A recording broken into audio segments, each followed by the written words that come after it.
Good morning. Happy Thursday. We've made it to the end of the week, team, and I think we've done well. My name is Kobe Flatt, and for the next 50 minutes, we're going to go through the DCO3O, our Creating Opportunities Through Cooperative Education. Today's class is a bit of a special one in that you get to just sit back and listen and soak in the knowledge, which apparently not everyone thinks is super fun. But it's good because there's no assignment attached to this course, which is why, hooray, happy Thursday, early Christmas present to you. Um, if you look at the end of your lesson 11, we've gone through and talked about workplace health and safety. Today's bonus material falls in with that and is getting traction but isn't widely acknowledged to this point. So that's what we're going to be looking at today. I just want to go through a few housekeeping items first.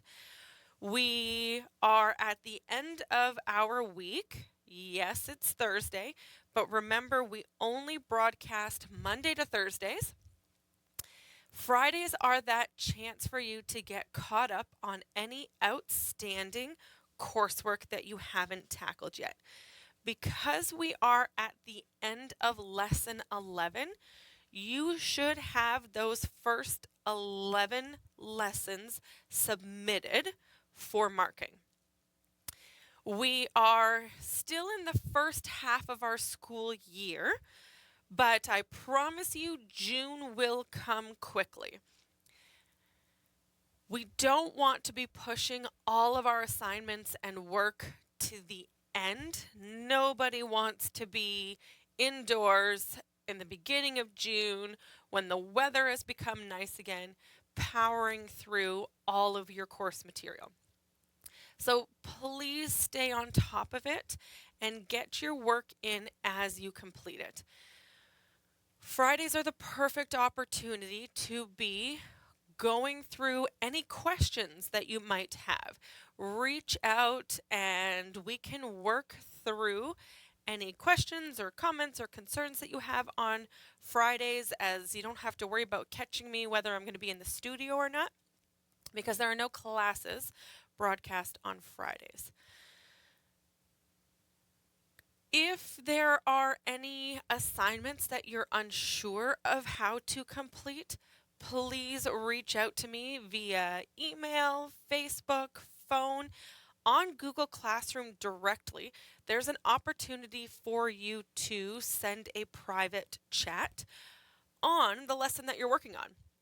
You can pull up lesson 11 and say, I'm not really sure what you're asking for here. Can you please notify me? And then I do get an email that says, hey, Kobe, you've received this comment on Google Classroom, and I can join you on that document on Google Classroom, and we can work through it together. That's the beautiful thing about that chat. I don't get notifications when you've turned in your work. I don't know if you've submitted work. I do check it regularly. Sometimes I'll check it, but I don't get to mark it right away. Depends on how large of a stack of marking I have. But do know that I check that regularly. And if you pop in a question to the private Google Classroom chat, I definitely get notifications of that. So don't be afraid to utilize what the platform has to offer. We are at the end of week 3, which means we are halfway done our course. We only have essentially 2 weeks left. Next week, I will be broadcasting on Monday at our regular time from 10 a.m. to 11.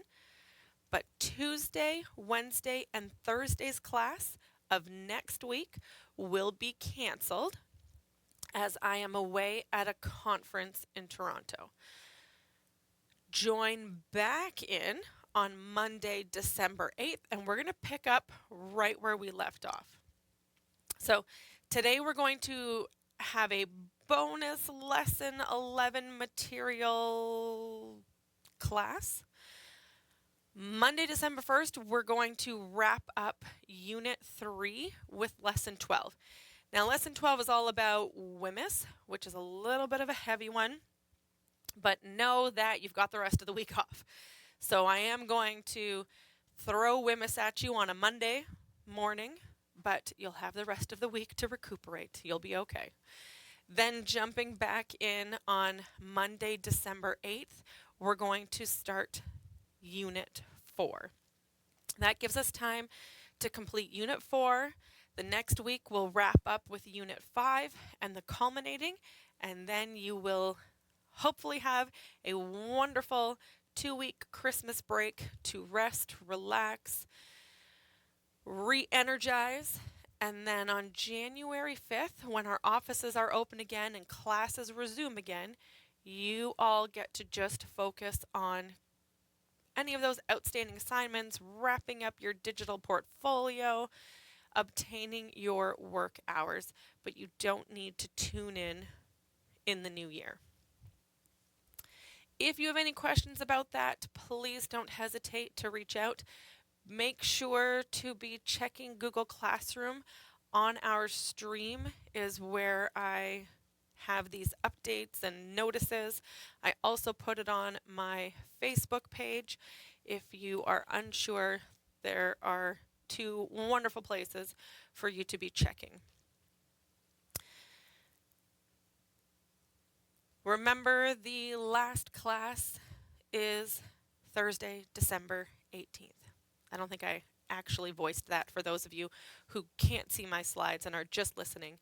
Our last on-air class is Thursday, December 18th. That covers our housekeeping items. Let's jump into today's class. If you are in your independent learning booklet and you turn to page 15 of Unit 3, the end of Lesson 11 talks about mental health. It tells us that just like caring for our physical health, taking care of our minds is crucial for living a happy and fulfilling life. In Canada, organizations like the Canadian Mental Health Association work tirelessly to raise awareness about mental health issues and provide resources for those in need.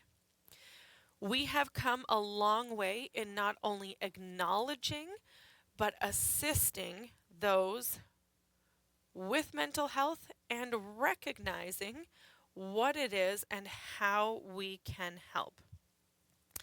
In your Lesson 11 material on page 15, it says to better understand, feel free to navigate the Workplace Mental Health Safety course.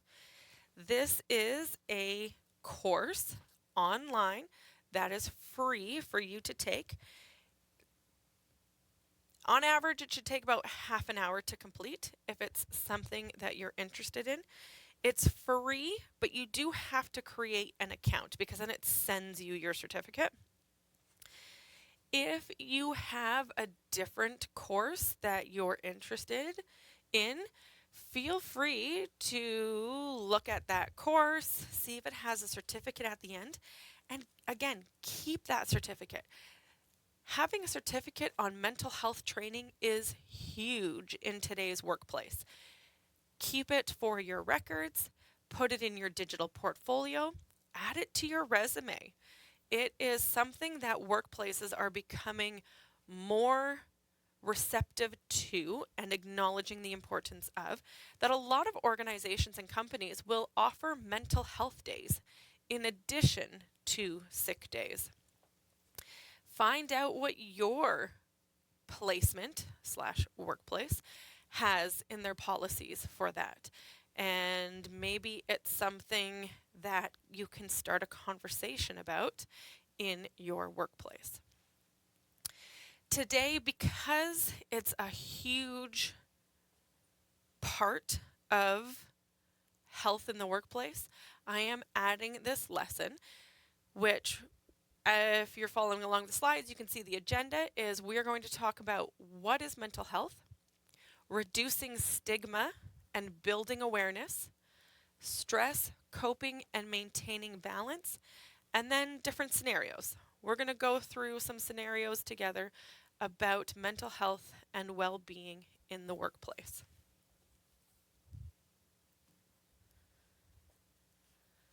Our learning goals and success criteria for today, just so you know why we're covering it, what you can get out of it. I wanted to include this in today's class specifically so that you can be prepared, so that you know what's on the docket. By the end of this lesson, students will be able to explain why mental health is essential to success, safety, and well-being in the workplace. You'll be able to understand that mental health is more than just the absence of mental illness.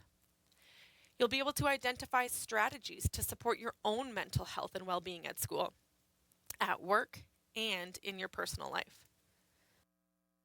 Excuse me. By the end of the lesson, you'll be able to recognize signs of stress and know when to ask for help. You'll be able to reduce stigma by using respectful, accurate language related to mental health. And lastly, be able to identify supports, rights, and resources available to you during your co-op experience. We're going to jump into who those people are and tack on. We've been talking about occupational health and safety, human rights, the Declaration of, different acts. Here we'll continue to explore the resources like supervisors, teachers, mental health and safety legislation, and again, human rights accommodations. For those who maybe already are struggling, you're feeling burnt out, you've got the Christmas break circled on your calendar, just trying to make it through, I want you to know that there are supports for you. Here in Sioux Lookout, we have the Menoyawan Health Center that has a variety of programs that they offer for whatever your needs may be. We're going to talk today about how mental health can be connected to stress, or how it can be affected by certain things in our lives, and finding the root of that might help you to better direct where your support should come from. Menoyawan Health Center here in Sioux Lookout has different programs for your different needs. We also have Noden Mental Health Services and Firefly, as well as the Sioux Lookout First Nations Health Authority. If you're local, Sioux Lookout First Nations Health Authority, SLFNA, actually has a mobile outreach program right here on the streets of Sioux Lookout. They drive this large brownish van, and they are there to assist when you find yourself in need. Utilize these supports whenever you need. To show you how to find those supports, I'm going to just walk you through how easy it is to type into your search engine. If we type in Menoyawan Health Center, there are, if you click on their website, there are different departments and services. If you just hover over that tab at the top right, they have a home, they have a contact, they have about, the departments and services, and then patients and visitors. If you look at the departments and services tab and just kind of hover over it, you can see that they have ambulatory care, assault care and treatment, cancer care, diabetes care, diagnostic imaging, dialysis, ER, heart and stroke laboratory. But then listed are their mental health and addictions counseling. That's one that you are going to want to click on if you feel you need that support. If we click on the mental health, you'll see that it talks about what to expect. It talks about their confidentiality procedures. It talks about the population served. So you can find out if it's applicable to you, if it's something that you can access from wherever you are. They also talk about the client responsibilities, client satisfaction, crisis services, and long-term counseling. Whatever need you find yourself in. If you click the little plus sign next to whichever one, if we were to click the plus sign on the crisis services, you'll see that MHAP, which is Meno-Yawen Health Programs, they have services available to all clients currently in Sioux Lookout. The goal of the program is to return clients to a pre-crisis state, to help develop coping skills for the future, and to manage the issues that may develop. Other counseling needs, might be referred to an appropriate, an appropriate long-term community program, which is exactly why this is wonderful and helpful. It's not a one-time thing. They're going to connect you with services that are actually ones you can access and utilize as needed. They talk about services offer quick response to all situations because this is their crisis. When you are in crisis, when it's that emergency moment in the moment. It covers suicidal ideation and attempts, self-harm, acute psychosis, inability to cope with current life stressors, and that they encourage participation of partners and family members in the process. And then they have a section on long-term counseling, which, if that applies to you, feel free. The part that I want to highlight before we move on is if you need someone to talk to, they are here for you. They have their contact information, their hours, their locations. The counseling hours are a set time. They have a main office, but then there is a crisis response service. These are toll-free hotlines available 24 hours a day, 7 days a week. This is when you find yourself in that crisis. NAN is partnered with them. They have the Nishnabioski Mental Health Wellness Support Access Program. Also has a toll-free hotline available 24 hours a day, 7 days a week. They give confidential and anonymous help when you're feeling overwhelmed or unable to cope. Know that there are a lot of resources like Meno-Yawen's out there, and when you find yourself in a crisis, please don't hesitate to find one of these numbers or contacts that you can utilize. Today, we are going to work on those skills, those techniques, those coping mechanisms to help us avoid, ideally, getting to that point of crisis. Again, in your book, you can do the online course. You can get yourself that certificate, print it out, save it, add it to your portfolio and resume. We are going to look at new material here for the next 40 minutes. Thinking of mental health, take a minute and think of a time when you felt mentally well. What helped you feel that way? What factors supported your well-being? As you ponder this, if you're listening to the recording, you can stop, you can pause the recording, you can start writing things down. Maybe consider putting them under categories. Think of the supports that you have, amount of sleep, sense of belonging, clarity at work or school, your routines. Take a minute to think of a time when you felt mentally well. What helped you to feel that way? And then write what factors supported your well-being. When you've done that, feel free to hit play again and continue with the lesson.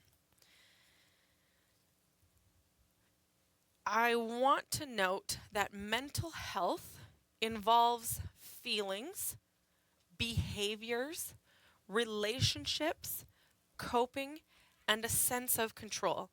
It is so important to begin the thinking of mental health is not simply the absence of the disorder, of a disorder. Let's jump into what is mental health before we go any farther. Mental health is a state of well-being where people can cope with normal stresses, work productively, and contribute to their community. It is not just the opposite of mental illness. Well-being is influenced by the presence of positive factors.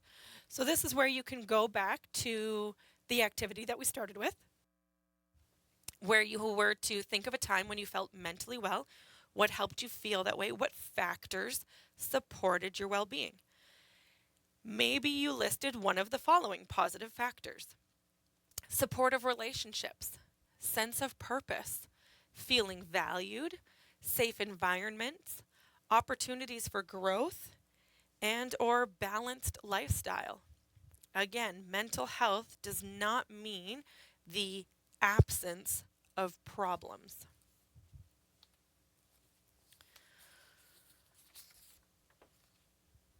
When we think mental health, we often think of people being ill. Normally, instead of mental health, we hear mental illness. If we were to use the metaphor of physical health, is not just not being sick, it's more than that. It's strength, it's energy, it's nutrition and movement and resilience. Mental health works the same way. You can build skills and habits to stay well. So let's talk about influences on workplace mental health. Things that can affect our mental health positively or negatively, what influences our state, can be the workload.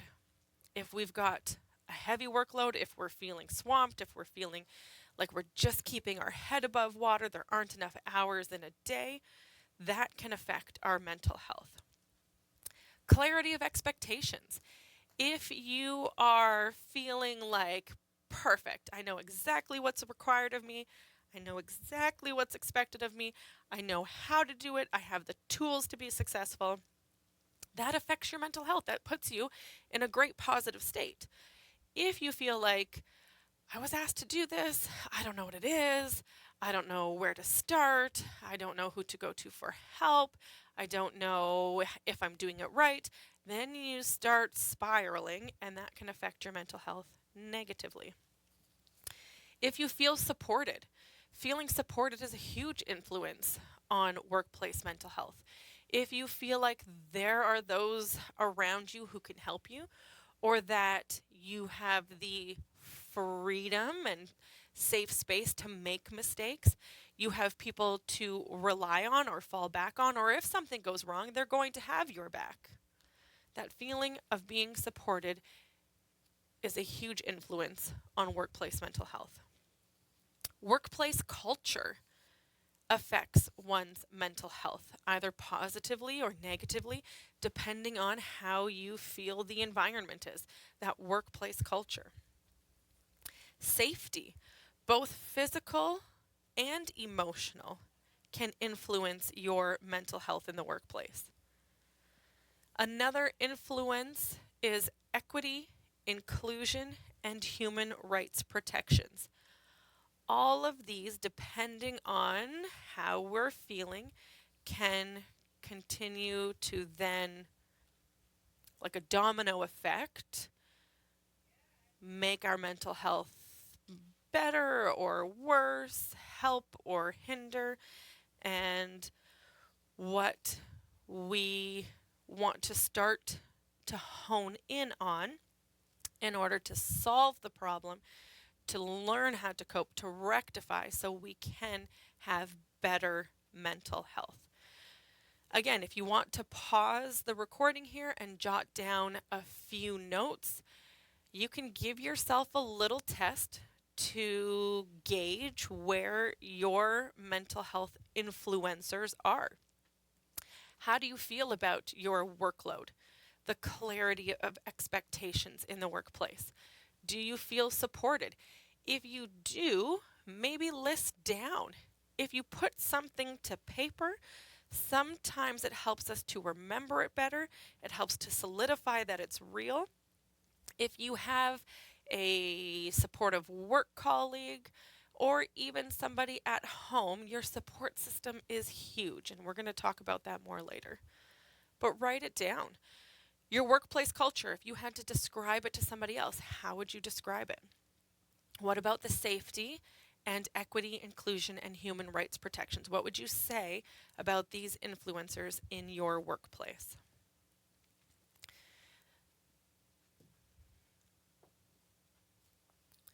I'm going to read some facts or myths, and you decide if it's a fact or if it's a myth. I'm going to read some statements and then take a minute to think of fact or myth. So the first statement says, stress affects everyone. Would you say that's a fact or would you say that's a myth? A fact is something that is real and true. A myth is something that is inaccurate. The second statement reads, people with mental illness cannot succeed in the workplace. Do you think that's a fact or a myth? The last sentence says, talking about mental health can help reduce stigma. Do you think that's a fact? Do you think that's a myth? When you've had a chance to come up with your answers, if you haven't, maybe pause until you're done. For those of you that have, we're going to move on and we're going to discuss, is it a fact or is it a myth? The first statement that I read that says stress affects everyone, if you said fact, you are correct. Stress does affect everyone. Whether they show it or not, it's there. There are stressors in everyone's life. Maybe you don't see it because they hide it, or maybe you don't see it because they have gotten wonderful at their coping mechanisms, which we're going to talk about. The next statement that I read, people with mental illness cannot succeed in the workplace. If you said myth, then you are correct. That is not true. People with mental illness most definitely can find success in the workplace. They can navigate. They might do so differently. They have different coping mechanisms, but they can definitely succeed in the workplace. The last statement, talking about mental health can help reduce stigma, is a fact. And that's where we are going to go next, is helping to reduce the stigma.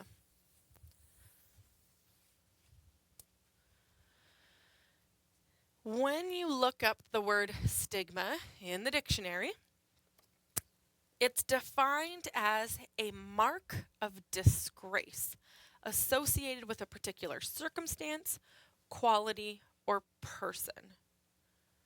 Stigma comes from stereotypes, misinformation, and fear. A lot of times, if they don't know, then it must be bad. We want to break the stigma. When we are surrounded by stigma, when stigma is attached to one thing or another, in this case, mental illness, it can prevent people from seeking help. It carries with it a sense of shame. It carries with it a sense of negativity, and they try to hide it further, which does not help anyone. There are ways to reduce stigma in the workplace. 4 easy ones are: first, to use respectful language. If you are unsure, educate yourself. We educate ourselves through classes or online courses. Learn what the respectful language is. Secondly, avoid jokes about mental health. When you joke about it, you're giving it power. You think, oh, it's just a joke. But the more that you say it, the more it affects either your thinking or other people's. So just avoid jokes about mental health. The third is to listen without judgment. You don't know what your neighbor is really going through. If they're talking, it's probably because they need to. So do so openly, without judgment, and let them talk. Support coworkers who express struggle. Whether it's being that listening ear, whether it's notifying them of resources available to them, whether it's just, I'm here and I can help and I can be that network and support in whatever way is needed. These are simple ways to reduce stigma in the workplace. Also, you can promote healthy boundaries. If you are feeling overwhelmed with the workload, you can create healthy boundaries by saying, I'm going to take a 15-minute break in the morning. I'm going to take a 15-minute break in the afternoon. I'm going to leave work at work. Promoting healthy boundaries can also be, I am going to insist that colleagues use respectful language, avoid jokes about mental health. There are different ways to promote healthy boundaries. How we cope with stress can have a considerable effect on our mental health and our safety. So what can you do to maintain a healthy school life work balance? I want to acknowledge that all of you are completing schooling while working full time. Most of you are parents or volunteers or have other extracurricular activities. That's a lot to be juggling. So what can you do to maintain a healthy school life work balance? There are different strategies. Some of these might work for you, some of them might not. You might have strategies that are tried, tested, and true for you. If you find them, that's great. Feel free to share them. Share them with me, share them with your colleagues, share them with a friend. A few strategies that I have listed are: first, to identify priorities and limits. This goes hand in hand with the promoting healthy boundaries.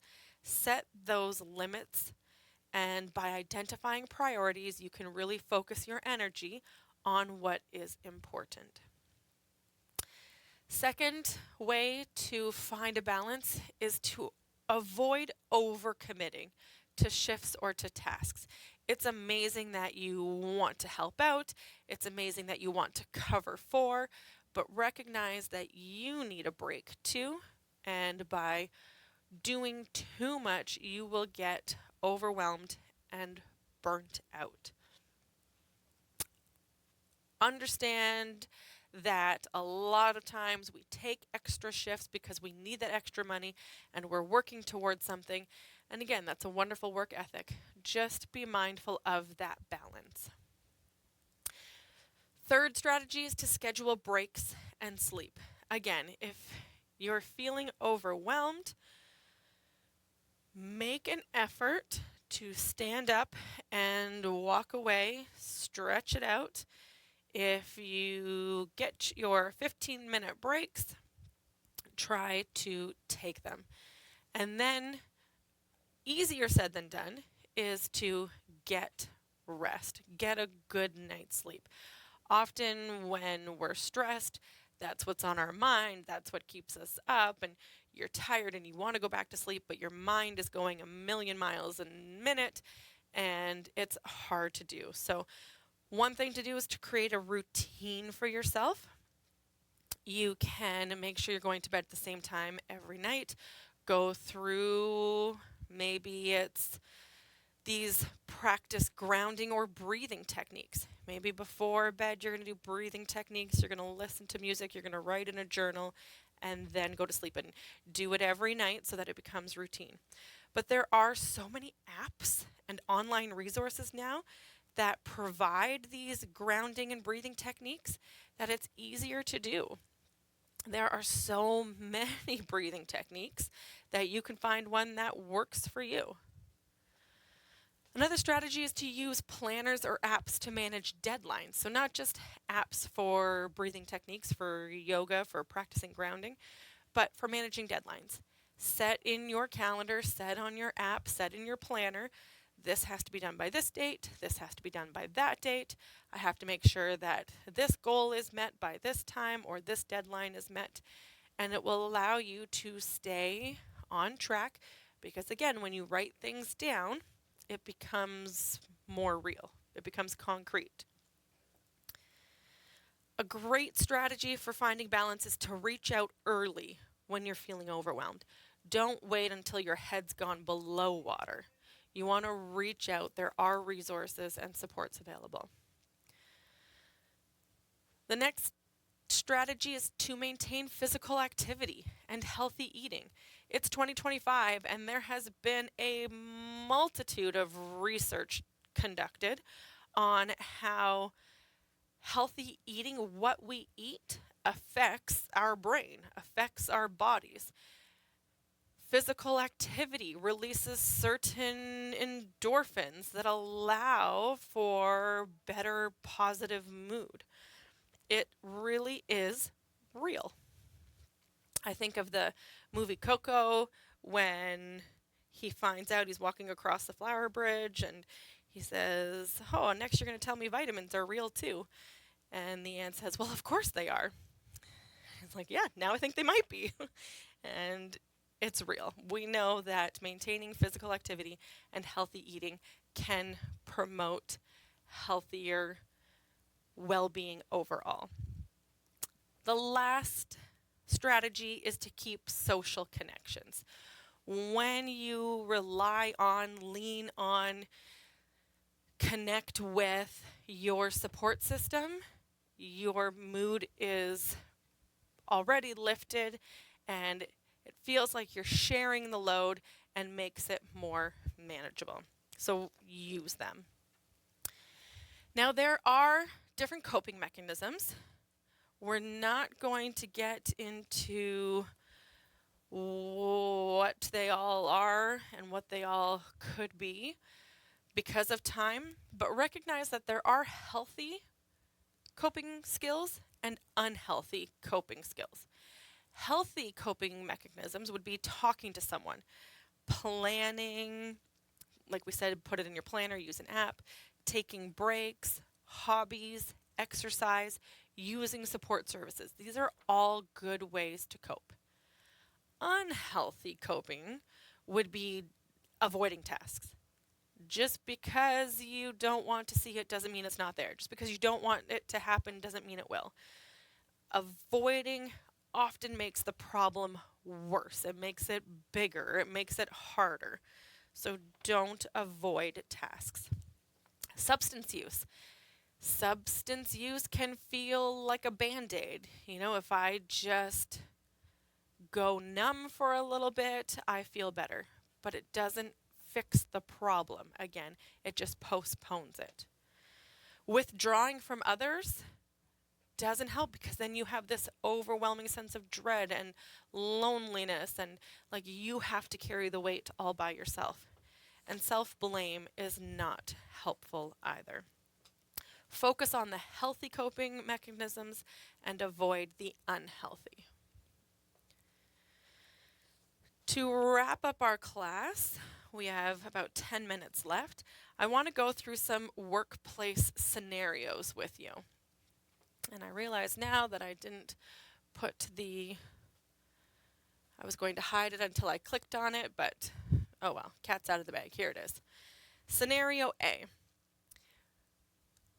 What if you needed to speak with someone about religious accommodations during your cooperative education experience? So we're saying if you're in the workplace and you have requests, who would you speak to in order to request religious accommodations during your cooperative education experience? As I didn't quite hide it, I was going to reveal it. It was going to be a big reveal. But when we're talking about this scenario, we're talking about human rights and accommodations. Students and individuals have the right to reasonable accommodation based on religion, disability, or other protected grounds. And remember, we went through those protected grounds at the beginning of the unit. If you need to be reminded of them, feel free to check them out. There is a process that you can go through to address these concerns. The co-op curriculum material has a specific process for helping students. Now, I do want to recognize that you are adults and most of you have been in your job for a while. You know the company or organization's policy. If needed, you can use myself as a resource. You don't have to. This is more for the students who are, 16, 17 years old, unsure of how the process works. Then the teacher is a real advocate for them.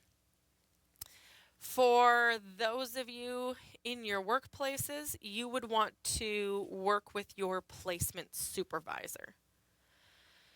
Note that you do not need to share personal medical details. Just share what accommodations are needed. Accommodations might include, in this scenario, prayer time or dietary needs. Perhaps it's flexible break schedules or clothing modifications. The next scenario, scenario B, says in your cooperative education placement, you may feel you are not receiving enough direction or support. You might feel undervalued, lose confidence, or blame yourself. What can you do? Who can you turn to for help? We talked about how this is an influencer. When you don't feel like you have clarity of expectations, it can cause stress. Scenario B is speaking to a lack of support or direction at work. If this is the case, some strategies and supports include speaking to your workplace supervisor.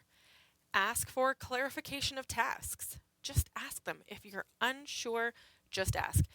I'm willing to bet that your supervisor would much rather tell you one more time than have to go back later, risk missing a deadline, and doing it over again. So just ask for clarification. Ask for examples or demonstrations. Can you show me how to do that? Can you show me where that is? A lot of times we learn differently. We talked about getting to know ourselves in Unit 1 and how some of us learn through visual, some through audio, some through bodily kinesthetic, hands-on. If you want to learn more about that, you can look it up, or you can take the DCO3O course. That's the Leadership and Peer Support class. Another strategy or support is to ask for check-ins or feedback. Hey, can I meet with you next week just to go over this? Hey, can you let me know what you thought of that report so that the next time I can do it better? Another strategy is you can reach out to myself. I can help advocate for you. I can help resolve some misunderstandings or ensure safety and appropriate supervision.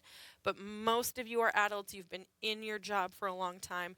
and I'm not as effective, let's be honest, as if you were 16 years old doing an unpaid co-op. So keep that in mind.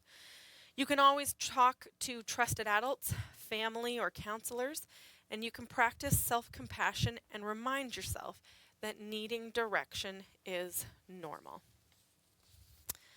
We have time for scenario C that says both emotional and physical safety are integral to a successful co-op experience. What are some characteristics of emotional safety? What conditions help you feel emotionally safe? What can you do to support your own emotional safety? And then what legislation protects emotional safety? If you want to take a minute to pause the recording, jot some ideas down. For the sake of time and the rest of us, we're going to move on. When you're ready, you can play again. And we are going to go through scenario C, which is emotional safety in the workplace. So first, let's touch on characteristics of emotional safety. These characteristics include respectful communication, inclusion and belonging, predictability, knowing what is expected, trust and privacy, as well as freedom from harassment or discrimination. Then the conditions that support emotional safety include supervisors who can give clear instructions, a non-judgmental environment, opportunities to ask questions without fear, and fair treatment and recognition. Those help to support emotional safety. So then what can students or you in the co-op experience as a worker do to ensure emotional safety in the workplace? First, you can set boundaries. You can let someone know if something feels unsafe. We talked about workers' rights, we talked about the physical hazards, but the emotional ones are just as important. Remember to document things. If you see something, say something. Let someone know. It's important to report harassment or discrimination, to document concerning incidents, and to speak to either your teacher or definitely your supervisor about concerns.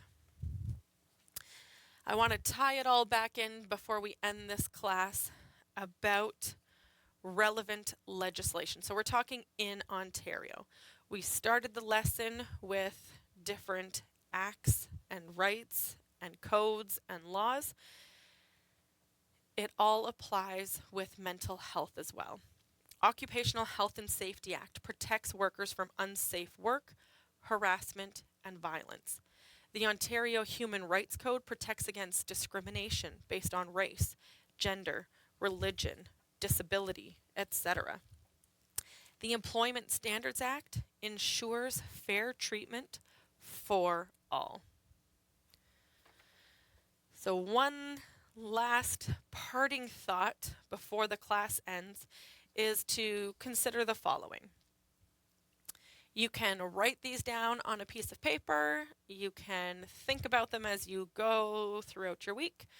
But the first question I want to pose to you is, what is one strategy you can use this week to support your mental health? Think of the weekend that's coming up. Think of Friday as an off day from tuning into classes, but getting caught up on work. What can you do tomorrow to help organize yourself? What's one strategy you can do this weekend to support your mental health and going into next week? The second question I want to pose is, what is one thing you learned about reducing stigma? Number 3, who can you go to for support during your co-op placement if you feel unsafe or overwhelmed? And this can be for at any time. Have a plan in place for your work. If you start to feel unsafe or overwhelmed, who can you go to? And lastly, why is mental health more than just the absence of illness? Think about the things that we talked about today, learned today. Hopefully, it was helpful and you can take it with you as you continue in your workplace. That's all the time we have for today. I hope you have a fantastic weekend. Remember, we have class on Monday and then not next Tuesday, Wednesday, Thursday. All the best.